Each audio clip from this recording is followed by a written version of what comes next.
얼마 전에 신라호텔이 11월 초로 예정됐던 국가 행사 때문에 이러면서 예약 변경, 결혼식 앞두고 예약 변경을 갑자기 통보를 했죠.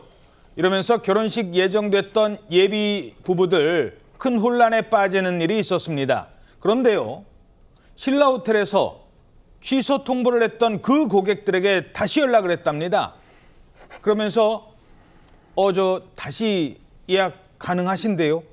이런 통보를 했다는 겁니다.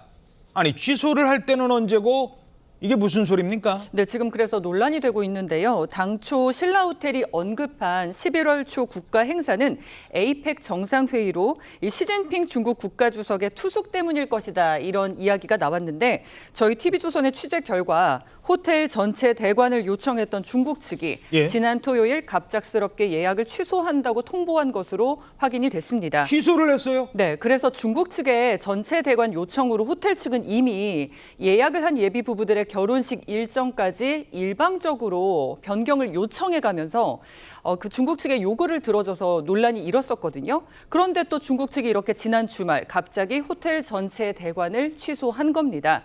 신라호텔 측은 취소 통보를 했던 해당 고객들에게 희망자들은 다시 예정대로 결혼식을 진행할 수 있다라고 안내하고 있다고 하고요. 객실 예약도 재개한 것으로 알려집니다. 아니, 갑자기 중국 손님 받겠다고 예약 취소해놓고 이제 와서 이미 결혼식 취소했고 날짜 바꾸거나 또는 예식장 급하게 찾은 이런 예비 부부들 많을 텐데 이 사람들 어떡하라고요? 그러니까요. 이게 예약이 취소된 것도 혼란스러운데 다시 된다고 하면 더더욱 혼란스러울 것 같습니다. 이번 일로 결혼식에 차질을 빚은 예비 부부가 무려 8쌍이나 되는데 신라호텔은 앞서 이 결혼식이 취소된 고객에게 대관료를 포함해서 예식비 전액을 지원하겠다, 이런 대책을 내놨었거든요. 그런데 이미 일정을 변경한 고객에 대해서는 당초 약속한 대로 이 결혼식 비용은 지원할 계획입니다. 다만 이 신라호텔 관계자는 최초 예약일로 다시 변경한 커플, 그러니까 원래대로 다시 변경한 커플의 경우에는 예식비는 지원하지 않는다라는 입장입니다. 이번 일로 예비 부부의 가족, 하객, 그리고 투숙 예정자들까지 수백 명의 혼란을 겪게 되었습니다. 예.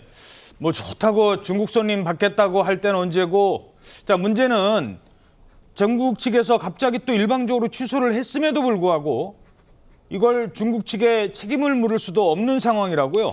일종의 갑작스러운 노쇼 상황이나 다름없는데 문제는 계약 당시의 내용이 선명하지도 않았고 이걸 문서로 남겨놓지도 않았다라는 얘기가 나오고 있습니다.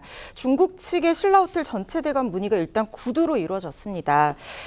구두 계약도 물론 계약이긴 합니다만 문제는 언제까지 취소할 수 있는지, 취소했을 때 위약금이나 이런 거는 얼마인지 이런 것들을 문서로 남겨놓거나 입증할 수 있도록 정확하게 의견이 교환이 됐었어야 되는데 이런 정도까지도 가지 않았다는 겁니다. 주한 중국 대사관과 신라호텔 사이에 별도의 예약금, 견적서 이런 것들이 오간 사실 자체가 없다는 거예요. 객실을 몇 개를 쓴다라거나 예식이 열리는 영빈관 포함해서 어떤 시설을 어떤 행사에 사용할지 이런 요청도 구체적으로 하지 않은 상태에서 그냥 전체 대관하겠다라고 전하고 알겠다, 이렇게만 한 상태라는 겁니다. 대관하기로 한 호텔 객실 규모가 지금 462개실에 달하는 것으로 알려지고 있는데 중국 측의 요청에 호텔 신라는 예약돼 있었던 객실 112개를 모두 취소 처리를 했었거든요. 이에 앞선 세 차례의 방한 때마다 숙소로 신라호텔만 이용했던 시진핑 주석의 서울 방문 계획, 동선 이런 것에 변동이 있는 것이 아니냐, 이런 추정이 나오고 있는데 정부 고위 관계자는 시 주석의 서울 방문 계획 등에 대해서 전혀 아는 바가 없다라고 얘기하고 있는 상태입니다.